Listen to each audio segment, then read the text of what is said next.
Estamos en contacto telefónico con el economista Martín Tetaz. ¿Qué tal? Un tocayo, Martín López Lata te saluda. ¿Cómo te va? Hola, buenas tardes, Martín, ¿cómo te va? Bien, bien. Bueno, para preguntar, aprovechando obviamente tu condición de economista, por el tema de, bueno, el tema de coyuntura que ronda desde hace unas semanas, con el tema inflacionario, también con el tema de la actividad económica, que paralelamente, según circulan los rumores y los análisis, es que podemos llegar a estar en el peor de los escenarios con una inflación que no cede y con una actividad económica que sí cede, pero para abajo, que parece que estamos yendo hacia una situación de meseta o de estancamiento. Vos nos aclararás sobre el tema, ¿cómo lo estás viendo vos? Sí, la realidad es que en materia de precios, en el último mes los precios se frenaron un poquito. ¿Esto qué quiere decir? La inflación continúa todavía muy alta, pero los precios, si bien están aumentando un poco menos de lo que lo venían haciendo los meses anteriores. Eso un poco nos da una luz de esperanza, ¿no? De que por ahí este fenómeno prosiga en los próximos meses y entonces se frene un poco la inflación para el segundo semestre, ¿no? En materia de nivel de actividad, sin embargo, todo lo contrario. En materia de nivel de actividad, efectivamente, tal y como lo decías vos, se deprimió muchísimo el consumo, básicamente por la caída del ingreso, por la caída de la capacidad adquisitiva de la gente, y entonces, y por otro lado también sumado a eso, la cuestión de la inversión se desplomó por la cuestión de la incertidumbre. Entonces, en materia realmente de nivel de actividad económica está muy complejo el panorama. Este va a ser un año de nulo crecimiento y probablemente se está discutiendo si no de contracción directamente de la economía. Entonces, en ese sentido, y si no se resuelve de fondo el problema de inflación y se estabiliza el tema del dólar para el segundo semestre, va a ser muy complicado pensar que Argentina se recupere en materia de crecimiento económico en este año, y va a haber que esperar probablemente de nuevo más. Perfecto. Yo me ponía a pensar mientras estabas contestando sobre el tema de la actividad económica, si se puede ligar este tema de estancamiento, de que por ahí la baja de la demanda haga también ceder los números de la inflación. ¿Vos lo estás viendo así o sigue la incertidumbre? Bueno, no, algo de eso efectivamente hay, por eso se está frenando un poquito la inflación, pero de todas maneras estamos hablando de niveles inflacionarios muy altos. Incluso en el último mes la economía argentina el año pasado prácticamente no creció, eso es lo cierto, y este año nada en el primer trimestre, y en ese contexto, aún así todo, la inflación está en niveles que si los anualizas te dan 36% anual, entonces todavía es un nivel muy alto. Es verdad que probablemente sería más alto si la economía estuviera creciendo. Eso sí es un buen dato en el sentido de que la economía no está en una situación en materia de precios. El nivel de enfriamiento de la actividad económica frena un poco los precios, pero tampoco alcanza con eso.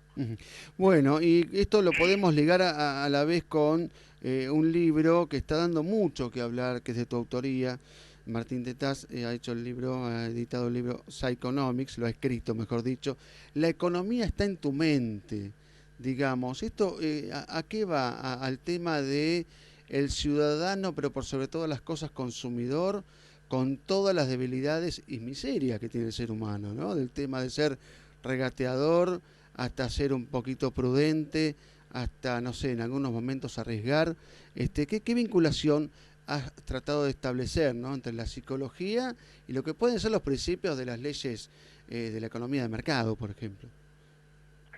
Sí, mira, a mí realmente me llamaba mucho la atención que no se hubiera escrito un libro de este tema antes en Latinoamérica. Es el primer libro de economía de comportamiento en Latinoamérica, porque parece bastante obvio que tiene que existir una relación muy importante entre la economía y la psicología, porque en última instancia la economía tiene que ver con las decisiones que toman las personas, ya sea como consumidores o como empresarios, de cualquiera de los dos lados del mostrador que eventualmente termines quedando. Y lo cierto es que esas decisiones tienen que ver con las expectativas que cada uno se forma, con las creencias que la gente tiene respecto de lo que va a pasar a futuro. Por ejemplo, en estos momentos, ¿por qué no se abre el cepo? Bueno, porque es probable que la gente salga corriendo a comprar dólares. Entonces, pero yo me tengo que formar una expectativa de que va a pasar eso. ¿Y por qué la gente saldría a comprar dólares? Bueno, porque la gente cree que el dólar va a aumentar.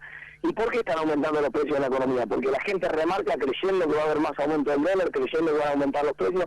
Entonces, en última instancia, buena parte de las acciones que los agentes económicos, decisiones que toman todos los días, tienen que ver con expectativas que se forman, Claro. con cuestiones que primero están siempre en la cabeza de los consumidores. Entonces, Es digamos, verdad que en última sí, instancia la economía funciona con mercados y que esos mercados forman precios y uno dice, mira, los precios están en la góndola, los productos están en la góndola, eso es verdad, pero primero ejerce una influencia muy fuerte en las expectativas que se forman las personas. Entonces, si vos reencontrás y descubrís el modo en que funciona la mente para tomar todas esas decisiones, es mucho más fácil, por ejemplo, que puedas parar la inflación, por ejemplo, que puedas controlar el dólar, por ejemplo, que puedas volver a recuperar la confianza en la economía y que la economía vuelva a crecer, ¿no? claro, claro. Yo me ponía a pensar, por ejemplo, es decir, esto puede explicar por qué a igualdad de condiciones económicas en distintos países hay resultados distintos. Yo me imagino un país europeo muy prudente, que es muy ahorrativo, por ahí no tiene los mismos resultados que en otro país donde solamente se piensa en consumo. ¿Puede ser así esto? Sí, ahí se juntan dos elementos. Se junta un elemento institucional con un elemento cultural que tiene que ver con, obviamente, sí, con psicología, ¿no?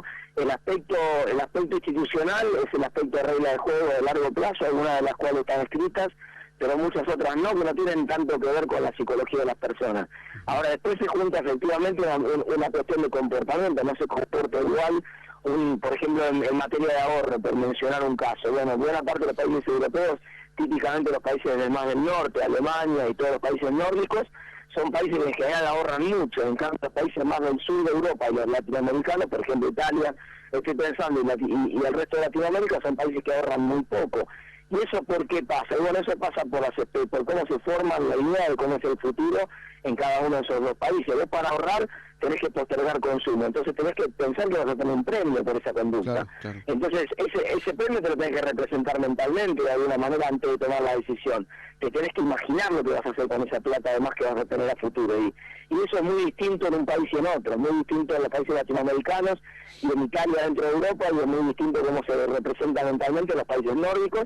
Y tiene mucho que ver el lenguaje. Hay una investigación reciente de Kate Chen que muestra que en realidad el lenguaje influye crucialmente en cómo nos formamos las representaciones mentales del futuro, en cómo nos imaginamos el futuro y por ende en cómo tomamos decisiones que afectan al futuro. Qué interesante justamente lo que estás planteando. Me venía a la mente de un amigo que estuvo en el Caribe hace 2 meses en Cuba y me comentaba que, por ejemplo, de nada servía la estadística de que, por ejemplo, los canadienses fueran los del mayor mercado turístico de visitantes a esa isla, porque eran los que menos gastaban, y sí gastaban mucho los latinos. Entonces creo que ahí interviene también lo cultural, pero como comentario te lo hago, no como pregunta, lo cultural y lo psicológico. Respecto de lo psicológico, ¿sabés que me estoy acordando algo de una presidencia muy cortita que fue la de la Rúa? Que por ejemplo tenía a Cavallo, el ministro de Economía, no sé, por esa época, y hablaba mucho, que yo no sé si era como una especie de recurso político que planteaban, pero decían que la gente no consumía porque no quería, pero que estaban dadas todas las condiciones, pero por ahí había mucha retracción por el tema de que se venía un corralito o algo por el estilo. ¿Este ejemplo vale justamente?